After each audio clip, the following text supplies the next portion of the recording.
Hey everyone, it's Ryan here.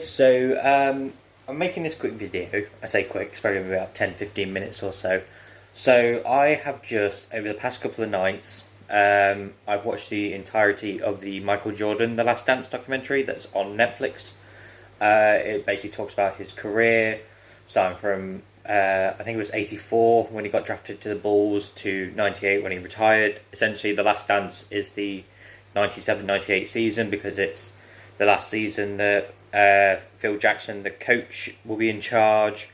It's essentially Michael Jordan said he wouldn't basically play for any other coach if it wasn't him. It goes on with like the drama between the owners and Michael himself and management and all his other players. The thing that I think is pretty cool about it is that despite the fact it's called Michael Jordan The Last Dance, it's just Jordan The Last Dance, I think. It's the fact that it's not just about him, because it's about him, it's about Scottie Pippen, it's about Dennis Rodman, it's about Steve Kerr, it's about, I think it's Bill Paxson, I think is the other one. It's about his teammates as well and his coach and basically all those people around him, both his allies and enemies essentially, because there's I say enemies, sort of like rivals and stuff. Basically just talking about like his career up to that point. It's nice how it jumps back and forth. So throughout the series, they're doing the last season because that's essentially the last dance, but they go back to like the early years of Michael Jordan, like way before basketball when he was a lot younger. Starts talking about his family life, his personal life, stuff like that. Does the same with everyone else, like Scotty and Steve and Bill. Like basically just stuff like it goes over the whole team, which is interesting. It goes on about Dennis Rodman's antics because he's a very unique person, to say the least. I find it interesting because it's essentially, like I say, he's just being himself. People would see it as outlandish and strange, like with his outfits, with his hairstyle, all that stuff. But like he says, and like everyone else says, when it comes to playing on the court, he gives it 100% regardless of what he's like off the court. I thought watching through all of it. I thought it was pretty cool. That it had funny moments. It had some really serious moments, some sad moments, some sort of like motivational moments and inspiring moments. There are a few moments in there which do hit hard with you. Some of them, like even from recent events as well. There's, I think, a good 10 minutes in episode 3, I think it is, that Kobe Bryant shows up, which, if anyone is aware, unfortunately, he was in a helicopter crash and died with his daughter. I think it was February this year, if I remember correctly. But yeah, it's like, you see the two of them actually playing together. It's literally Kobe Bryant's coming, I think Kobe Bryant's like 19 at the time, playing for, I think it's the Lakers. And he's labelled as essentially the next Michael Jordan, whilst Michael Jordan's sort of on his way out the door for the first time. So I think this was like 93, 94, he was heading out the door, because he goes on to play baseball for a bit, and they go extensively into his baseball career as well, because obviously a lot of people know that he didn't have the most successful baseball career, and basically people thought that's why he came back. He had a good start to it, and then it started to go downhill, and then basically it's because of the stuff that the Major League Baseball were doing, which is why he didn't want to play, and then hence why he left, and then started training with the Bulls, and then actually returned to the squad. It's a really good watch. I'd recommend you definitely watch it, even if you're not a fan of basketball. Because when you think basketball, obviously Michael Jordan tends to be the very first person that comes up. Growing up in the UK, personally, I didn't watch basketball because I never had Sky or anything. Even then, I think it's not even on Sky over here. You have to have a specific channel to watch it. I think they've been just started putting it on last year, and I don't really watch TV nowadays. It's been a while since I've actually sat down and watched a documentary of anything. But I grew up watching Space Jam, which I know, basically it stars Michael Jordan, but it's Looney Tunes as well. But that was pretty much my opening into basketball. My older brother used to watch it as well. And then from that, my older brother literally started watching basketball a lot more. Literally everything Michael Jordan he was interested in. We started getting the basketball video games. That's how I stay connected to basketball mostly nowadays. I've been playing the 2K games for the past 5 years or so. but yeah, it's one of those things. It's a very interesting thing to watch when you get to like find out more about the person, the people around them, and stuff like that. Um, like I'm recently, probably about 4 months ago, I wanted to sort of get back into playing basketball because that was like when I was a lot younger. I say like probably like between like 12 and 17. Basketball and football were like the sports I was actually really good at. I haven't played them for years. I've been wanting to sort of get back into them. I've even got my own basketball. It's just been sat on the floor for months, and obviously with the current situation, we can't really go out and play basketball or play football or anything like that. Like you have to socially distance and stuff. But yeah, it's a really good watch. I definitely recommend you watch it. One thing I learned from this, because like obviously I watch wrestling as well, a lot of it. Like I knew Dennis Rodman showed up in WCW, so that's how I knew about Dennis Rodman. Other than basketball, like I knew he was a basketball player, but like I knew him first through WCW when he showed up with Hulk Hogan and the New World Order.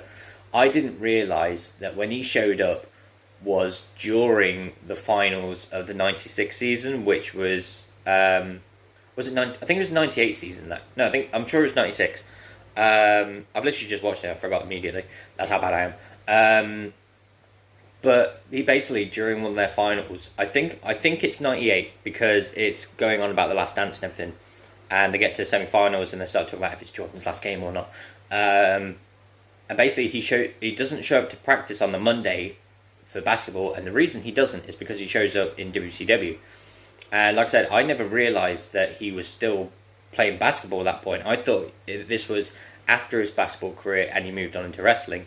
Turns out that he was interested in doing wrestling after basketball.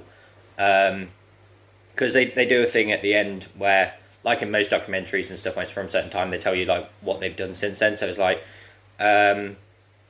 was like Phil Jackson retired from management. Michael Jordan retired from basketball. Scottie Pippen was traded. Dennis Rodman was released, and then he went on, I think, to WCW a bit more full time. And then Steve Kerr was traded as well. So essentially, the dream team for the Bulls literally was no more. I think since then as well, they haven't won a single championship since then. Like I said, my memory of NBA recently is not that much, especially like the 2000s and stuff like that. But I'm pretty sure that they probably haven't won it again since. They may have done, so don't quote me on that if I'm wrong. Because obviously the big teams have been the Lakers, the Heat, the Warriors. Obviously recently the Raptors won last season. I think they're a majority of the way through this season, and obviously with everything going on, they've sort of had to stop. So maybe they'll finish it off. I don't know. Because I remember for a while, like Golden State Warriors were really good because they had like Steph Curry and like Kevin Durant and like stuff like that. And basically like they won a couple of seasons ago, and then sort of since then I think it's gone a bit downhill for them. Yeah, like I said, definitely watch the Jordan documentary because it's really good, even if you don't like basketball or not. Like because I have the WWE network as well, and they do stuff like what they've done here, but it's not normally that long and that many episodes. It's normally like about an hour or so following a wrestler from some time period to another. Like they've done theirs for like The Undertaker, Stone Cold, The Rock, Bret Hart. Like even some of their recent superstars, they talk about leading. So it's like leading into a pay-per-view, and it talks about like how their journey started, how they got to the company, and how they got to where they are now. And it's like it's a real like insight into the wrestlers as people. It's like obviously people give it a funny thing because it's like wrestling. It's like because it's predetermined and not actually a real sport, but it's presented as a sport. People rub it the wrong way. But it shows off them as being a bit more human, which is always nice to see. I think sort of like, I think people already knew how human they were with this, but like with this, they definitely show Michael Jordan having to struggle with the media, obviously because of how big he became. It was like, there's one of the episodes, he literally talks about the fact that he has to be confined to a room essentially because the second he steps outside, he's just going to be crowded by like media and everything. Obviously there's the darkest parts of his career, like shortly after retiring and stuff like that, and it just like sometimes it shows just how essentially dark and I don't want to say evil, but they can be, like with the media. Um, I'll let you watch it for yourself, but there's literally one bit, and you watch it and you'll think, wow, literally, how low can the media stoop, to say stuff like they do in there, and the way that Michael reacts to it, it's like you'd think he'd be a lot angry about. Like in a way, he is annoyed about it, but like he's a lot calmer than. Uh, I think any normal person would definitely lash out at the media and basically call them this, call them that. He literally just gives them a statement and then just that's it.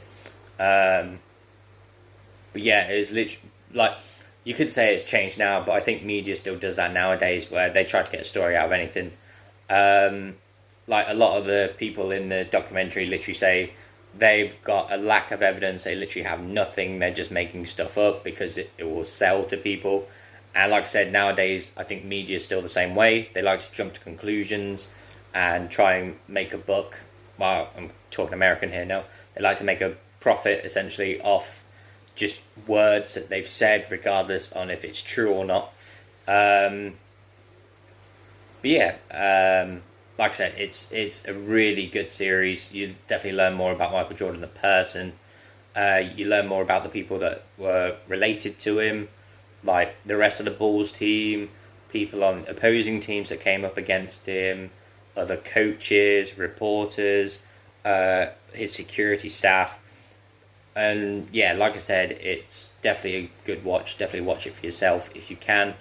I remember telling myself for like a week or so that I was going to sit down and watch it. I'm glad that I finally have, because like I said, I've enjoyed every episode, and I've enjoyed the fact it's not just about Michael Jordan. It's sort of about everyone else around him as well as Michael Jordan. Like they sort of, like for example, obviously like if he's not known for basketball, you obviously know about Nike Air Jordans. And he talks about how like Nike wasn't the first brand he wanted to go to, which is quite funny considering how much money they made. But then he listened to them and he agreed with them. And it's funny because they talk about how small the company Nike was, and their target for the first year was $3 million off these shoes. And I think they said they ended up making $183 million off it. And it was like, Jesus Christ, it's like you can see how much of an inspiration he's had. And it was before a time of Twitter and the internet and stuff like that. So essentially it was just word of mouth and just watching TV normally, to go from Chicago Bulls, who were not successful at all, to bring Michael Jordan in, and in his he had a lot of seasons there. I think he had like 12 seasons technically there, and they won 6 world championships, and they did what's known as a three-peat. So it means winning 3 titles in a row. They did that twice. I think it was 92, 93, 94, and then 96, 97, 98. So essentially the later years when Jordan was there. But yeah, so before I continue rambling on, because I've gone on for about 13 and a half minutes about it, I would definitely recommend you watch it, regardless of if you're a basketball fan or not. Definitely if you are a basketball fan, because you learn a lot more about the players and the people. I'm trying to think what's the way to put it. Like, it's like I said earlier, it's basically it gives you a bit more of an insight about them, and it's a really what's the word? Sort of like gripping, I guess, or appealing. Sort of like it's a really good watch essentially. Like normally I'll stick like a series or something on, and I'll just continue playing video games, like just have it in the background just so I can hear it. There had been multiple occasions where I had to pause my game just to watch the moment, because I was that I guess enthralled into it. But yeah, that's pretty much what I have to say about the Michael Jordan documentary. It's an amazing watch as a basketball fan myself, and obviously being a Michael Jordan fan thanks to my older brother. It was, like I said, it was a really good watch. It goes to show just how good that team really was, and how we're probably not going to have anything like it ever again. But yeah, that's pretty much what I'm going to leave it on. Thank you very much for watching this video. Sorry that I did just start rambling on. That's sort of what I do, unfortunately. But definitely do yourself a favour. Do watch this documentary. It's on Netflix. I think it's called Michael Jordan: The Last Dance. It goes from his years of 84 to 98, even before that. And yeah, I hope you enjoy it, and I hope you enjoyed this video, and I shall hopefully see you in the next one. Right, bye.